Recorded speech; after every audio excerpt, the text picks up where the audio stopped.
O sea, buscaban sangrar al rey. Y era por órdenes del rey. Incluso llegó en algunos casos una monarquía se hace tan absurda, muy absurda, estamos hablando de por 1700 y tantos, que incluso si se casaban, el rey tenía el derecho de la noche de bodas. ¿Sí? A esos absurdos se llegaban. Entonces, pasa el tiempo y obviamente el pueblo ya no aguantó y se da la revolución en Francia, es donde surge todo eso, la famosa revolución francesa. ¿Okay? ¿Y qué es lo que se provocó con todo esto? Que el rey ya no iba a tener el control absoluto. Estaba el rey y su séquito, los condes, vizcondes y todo eso, como se dividían el territorio, importados. Ellos, el rey era lo máximo y sus allegados, privilegiados, tenían también un gran dominio sobre la población. Viene la revolución y entonces dijeron, hasta aquí vamos a establecer una organización, ya la monarquía va a ser relativa, no va a ser absoluta.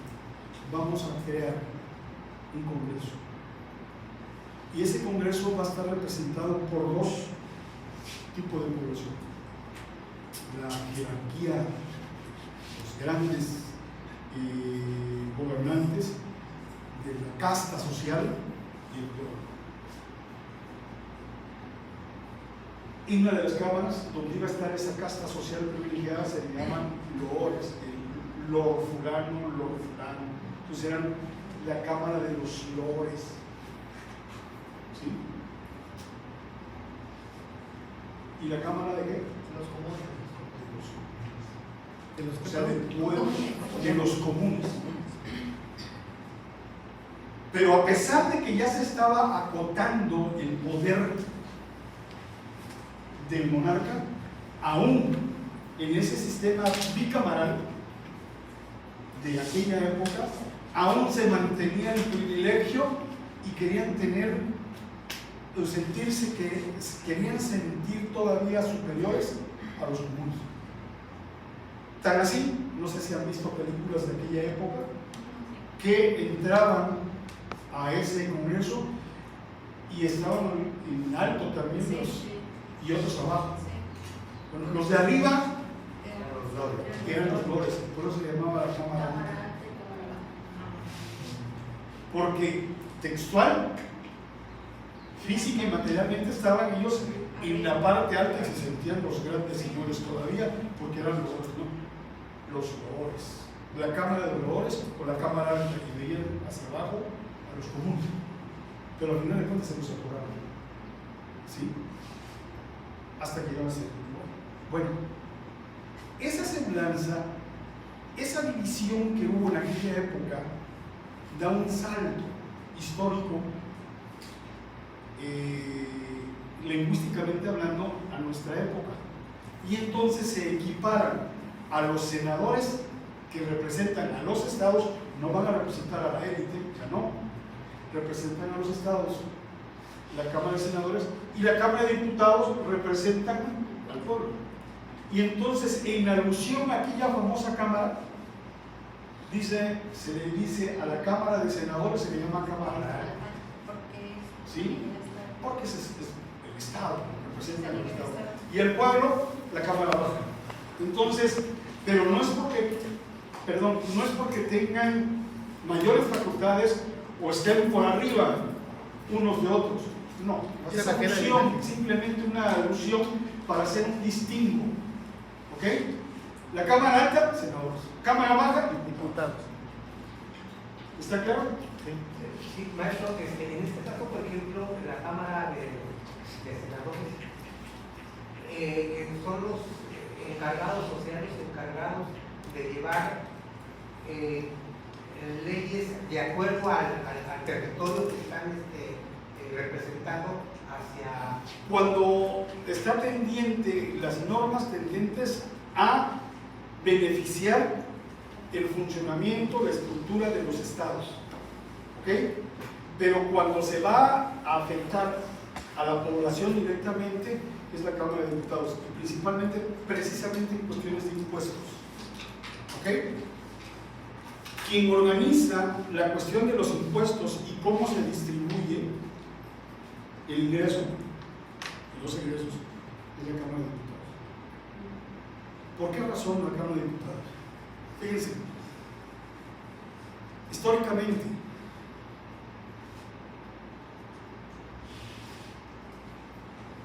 para las creaciones de impuestos y pago de ellos, ¿quiénes son los que tienen que autorizar primero? La Cámara de Diputados. Reclutamiento de tropas, la Cámara de Diputados. Y empréstitos al extranjero, o sea, préstamos al extranjero, la autorización la tiene que dar la Cámara de Diputados. ¿Por qué? ¿Quién paga los impuestos? El pueblo. ¿De dónde salen las tropas? El pueblo. ¿Y los préstamos? El pueblo.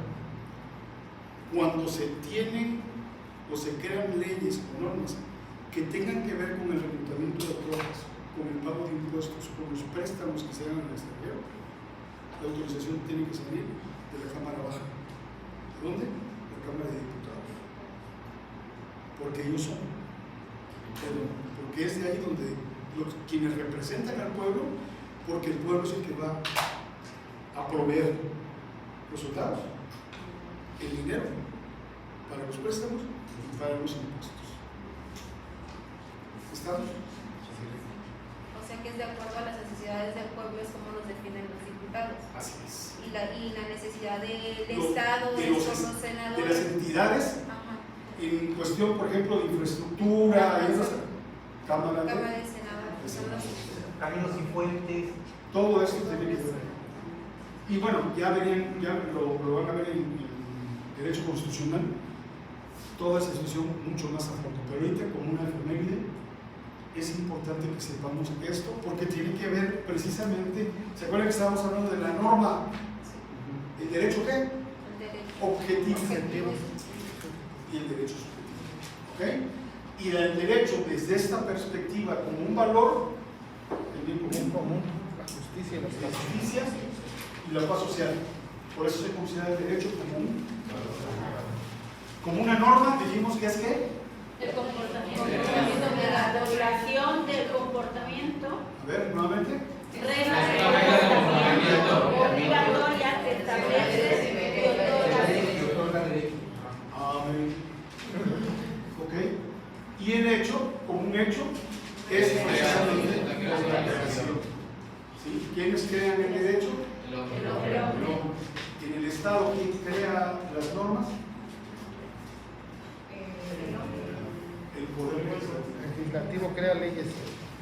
Poder legislativo. Legislar significa es crear leyes. ¿Estamos? En latín es lex. Lex. Como leyes, lex.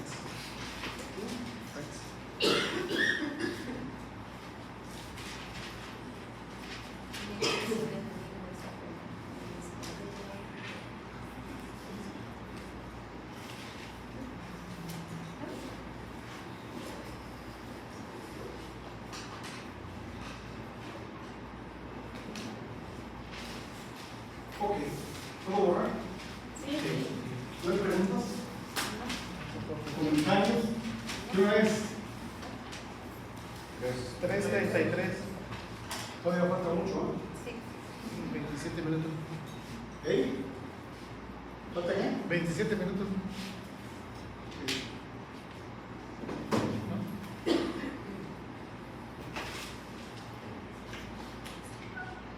Ya vimos qué es lo que pretende el derecho, que es la seguridad, la justicia y el bien común, ¿no? Sí, sí.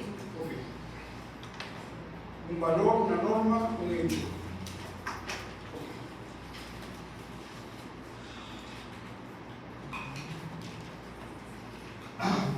ver en sí lo que es una norma. Ya mencionamos algo de la norma. ¿Qué fue? Las características que son bilaterales. Bueno, en la clase pasada sí lo mencionó un poco. Ahorita vamos a fondo de eso. Que es una regla de comportamiento obligatorio que establece deberes y Es todos una los derechos. guía de comportamiento. Ok. Norma.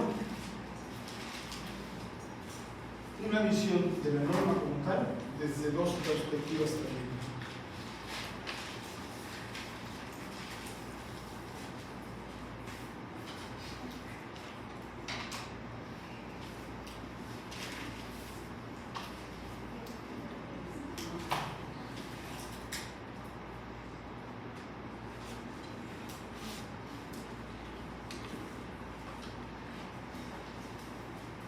Lato sensu, stricto sensu.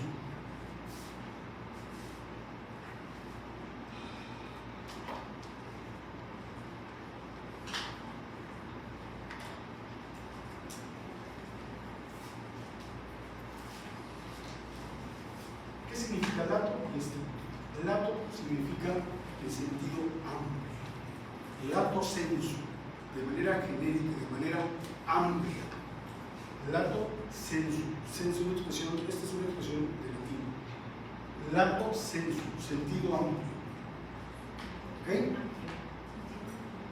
Y stricto sensu, en sentido estricto. ¿Estamos?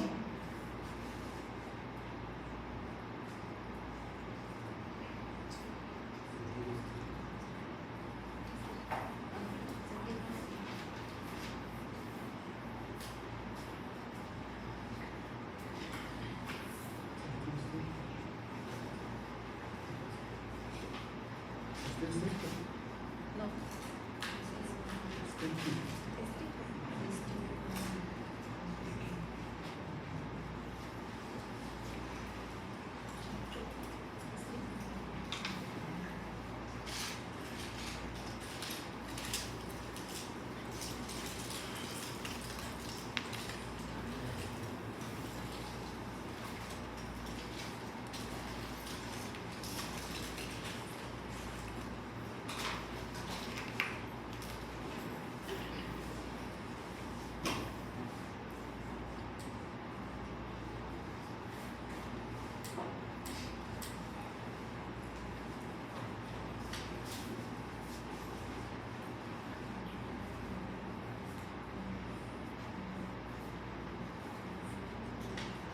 Una visión de la norma desde un sentido amplio y de un sentido estricto, o ya reducido. Lato sensu, toda regla de comportamiento. Una norma es eso, es una regla de comportamiento en los ámbitos que ustedes quieran. ¿Ok? A nivel social, a nivel moral, a nivel religioso, a nivel jurídico. En términos generales, por eso decimos lato sensu, en sentido amplio, ¿qué es una norma? Toda regla de comportamiento, de conducta. ¿Cómo debemos actuar? ¿Está claro? Eso significa lato amplio, sentido amplio. ¿Cómo debemos actuar? En cualquier área. ¿Sí? Ahora bien, en sentido estricto ya, son aquellas normas que van a imponer deberes y van a conferir derechos, pero ya están hablando de cuestiones específicas. Ejemplo, la compraventa. ¿Ok? Si la licenciada me vende,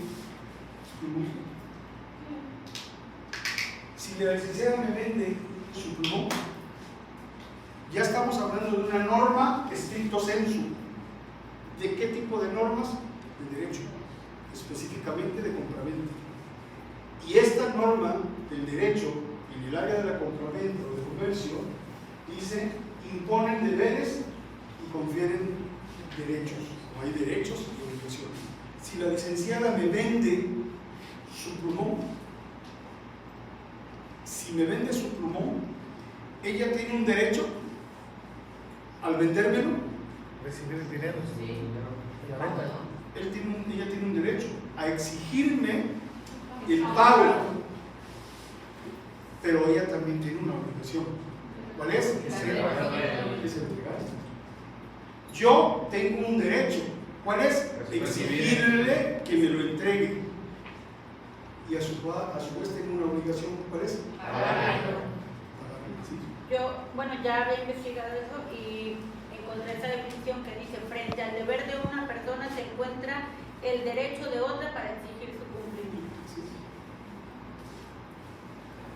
Ahí vamos a ver más adelante otra situación en relación con esto. Pero entonces, la norma, que es una regla de conducta en términos ¿qué? Amplios y generales, toda regla de comportamiento, cómo debemos actuar, cómo tenemos que dirigirnos, ¿en qué? En todo, sin especificar en qué. Eso es la stricto sensu, ya focalizado, ya especificado, y en un área determinada. Stricto sensu. En este caso, la compra-venta. ¿Sí? En el caso de una pensión alimenticia, si yo tengo un hijo, nace mi hijo, esa norma, stricto sensu, ¿cuál es? La de dar alimentos. Yo tengo obligación de dar alimentos. Y esos alimentos comprenden comida, vestido, educación, asistencia médica, bla, bla, bla, bla, bla. ¿Ok? Y mi hijo, cuando crezca y yo esté mal, y él sea ya autosuficiente, él tiene obligación de darme alimentos, si yo no me los puedo proveer. ¿Ok?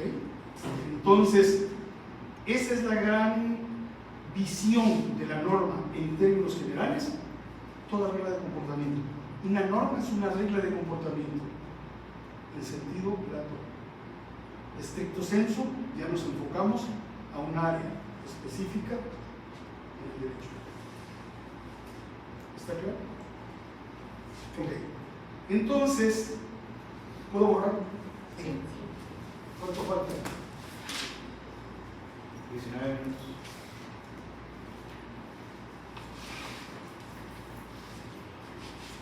Ante esto,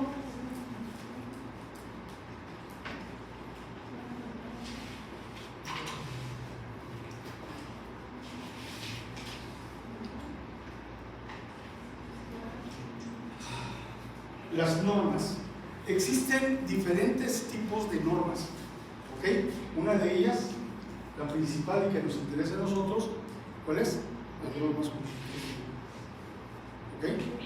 Jurídicas. Pero existen también que Religiosas.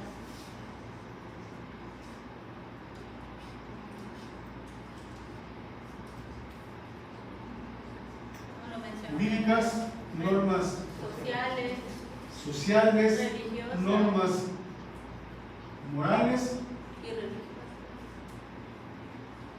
religiosas. Las sociales también se le llaman ¿de qué? De ética o de convivencia. ¿Ok? Las diferentes clases de normas, y específicamente la que nos interesa son las normas jurídicas. Pero las normas, en términos generales, tienen diferentes características. ¿Sí? Específicamente nos interesan las normas del análisis de la norma jurídica. Vamos a ver las características. Viendo las características, perdón, de las normas jurídicas, vamos a detectar después cuáles son las características de las otras normas. ¿Ok? Una norma jurídica o las normas jurídicas, ¿qué características tienen? En primer lugar, una característica bilateral, heterónoma y coerciva.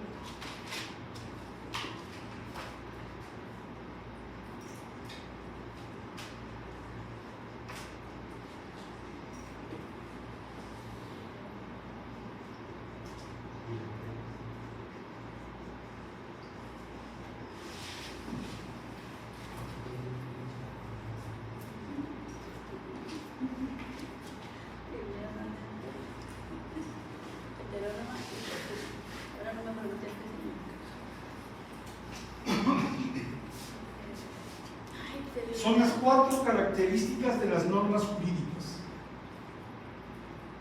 La heteronomía, la bilateralidad, la exterioridad y la coercibilidad. ¿Ok? Heteronomía. La palabra heteronomía es una palabra que viene del griego. Hetero.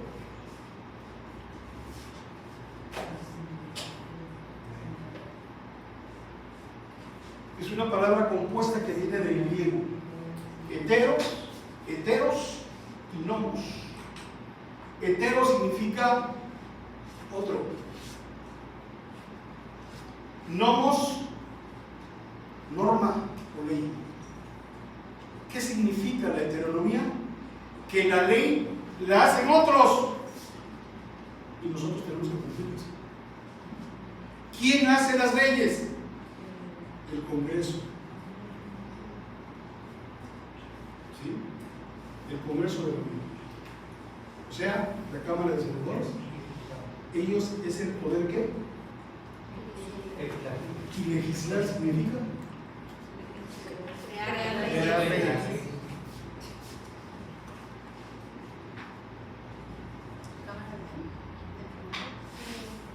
la palabra legislar viene de lex, que significa ley.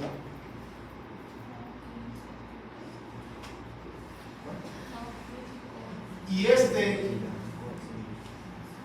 sufijo se le llama ar, significa hacer y realizar, significa actividad. O sea, legislar significa hacer. ¿Ok? De ahí viene la expresión legislativa. Legis, lex, ley.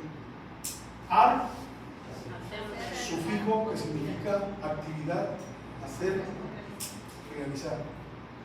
O sea, legislar significa hacer. Ok. Entonces, cuando hablamos de heteronomía, heteros significa otro y nomos, ley. Que otros hacen las leyes. ¿Quién lo hace?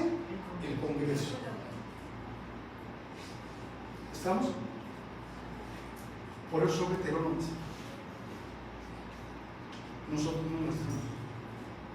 Serán nuestros representantes y todo, pero es el Congreso, el poder legislativo específicamente. Bilateralidad. Bi y lateras. Bi significa dos y lateras significa lado. ¿Qué quiere decir bilateralidad entonces? Los lados. No. Reciprocidad. Hay dos opciones. Reciprocidad. Que es de 2 días. ¿Qué es eso de los días? O sea, como va, regresa. Recíproco, ¿no? A ver, la bilateralidad no solo es que haya dos partes. ¿Sí? Por ejemplo, lo que hablábamos de esta norma.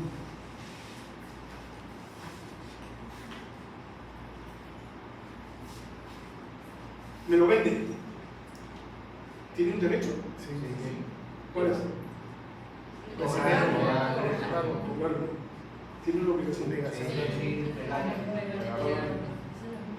¿Yo tengo un derecho? Sí. Sí. ¿Cuál es?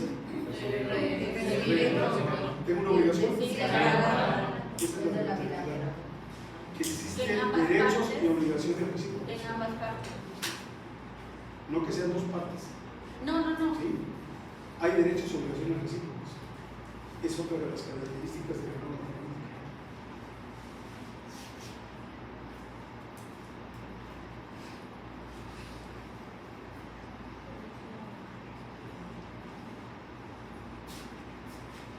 Tenemos la siguiente, exterioridad.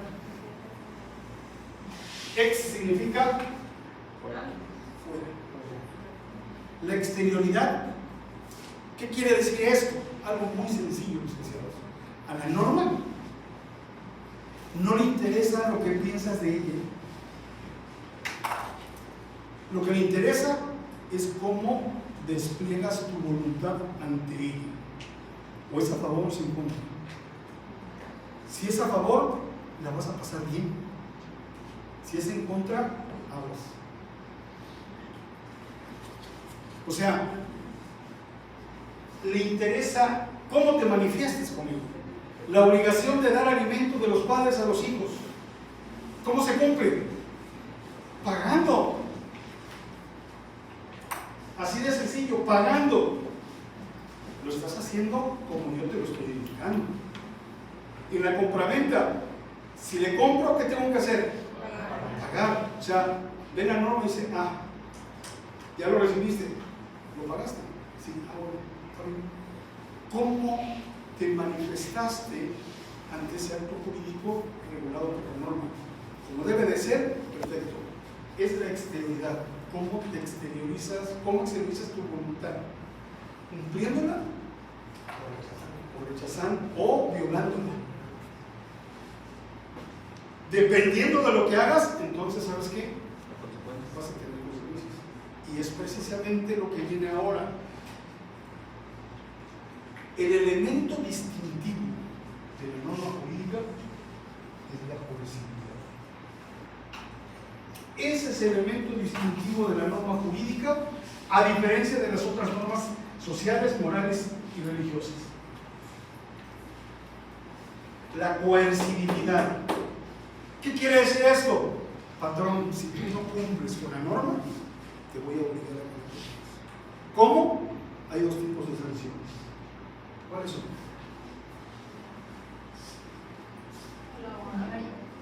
No. Hay dos sanciones. La privativa de libertad o la sanción pecuniaria. ¿Sanción qué? Pecuniaria. Cuando hablamos de sanción pecuniaria, es sanción de una multa. ¿Sí? Pecuniaria. ¿Qué hora es? No, 3:50. 10 para las 4. Bueno, nos quedan 6 minutos, ¿no? 7 minutos. Ok. Entonces decimos, coercibilidad. Si no la cumples, te obligo que la cumples por medio de los órganos. ¿Quién es? El poder legislativo. ¿El poder qué? Judicial. Sí, la judicial. No cumples con la norma, te hago que la cumples.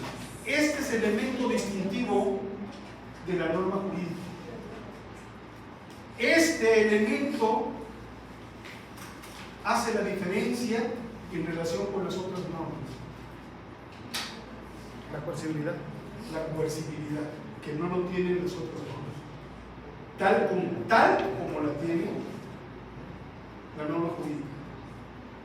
Entonces, no cumples, oye, la hizo otro y tú la cumples, perfecto. Bilateral, hay derechos y obligaciones recíprocas. Exterioridad, cómo te conduces ante la norma. Y la otra es la coercibilidad. Si no lo haces como debe de ser, vas a ser sancionado. Y la sanción puede ser, decíamos, de dos maneras: privativa de libertad o pecuniaria. ¿Por qué pecuniario quiere decir multa o dinero? ¿Puedo borrar esto?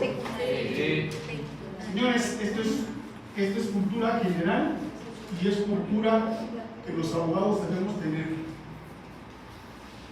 En la época en que existieron los romanos y las culturas que estuvieron alrededor de Roma, que fueron conquistadas por Roma y en fin, las culturas de aquellas épocas ya usaban monedas. Y normalmente, bueno, esto con mucha imaginación es una moneda. ¿Perdón?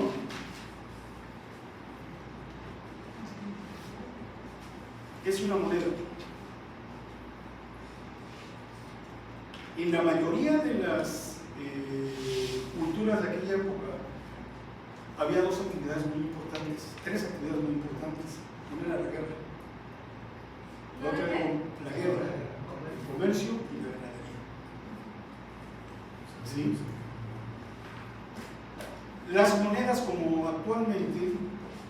se acuñaban. Y había una moneda específicamente que en uno de sus rostros venía o bien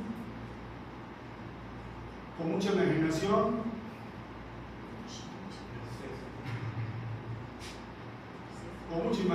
este es un César,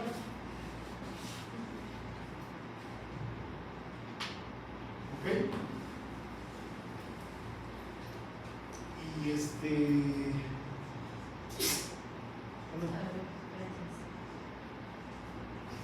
es un César, muy contento por cierto, y del otro lado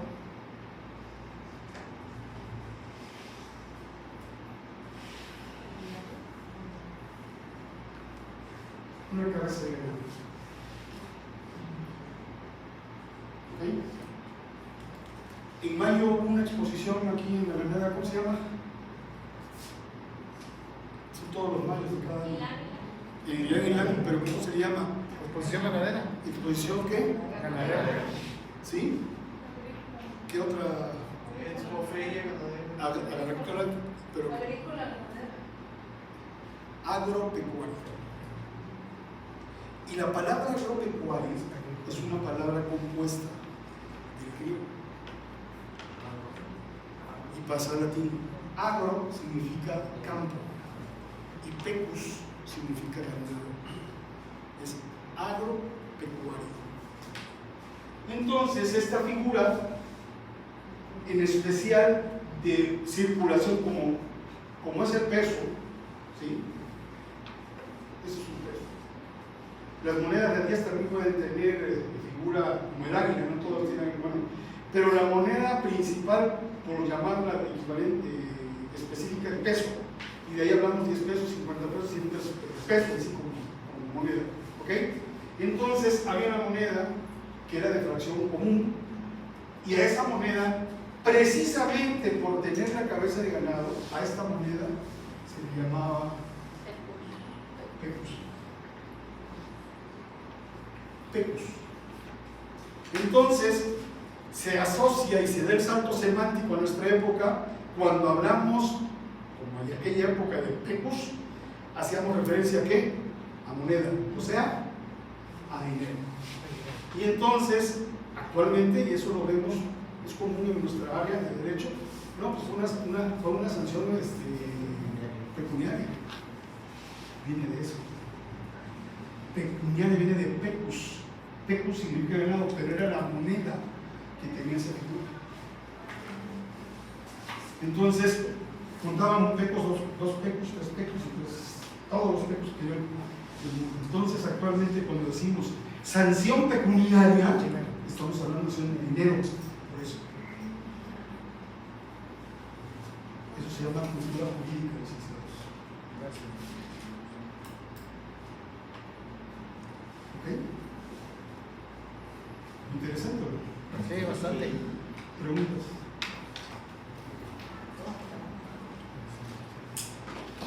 Otra pregunta, ¿vamos a llevar alguna guía, algún libro o algo? Licenciada, le voy, todo lo que hemos visto viene en el examen. No voy a dar cuestionario, le voy a decir los temas, pero lo que estamos viendo aquí, por eso es que tienen que anotar y tienen que estudiar. ¿Sí? Cuestionarios no voy a dar nada. Le voy a decir los temas, pero son estos y estos, como derecho subjetivo, no puedo decir derecho objetivo, datos en sus restrictos en su derecho, todo lo que estamos viendo. ¿Sí? Entonces, así es como ¿más preguntas? ¿Abren ahora o caen para sí?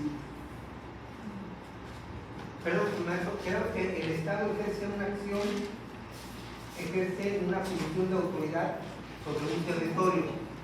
El Estado tiene 3 elementos: territorio, población y gobierno.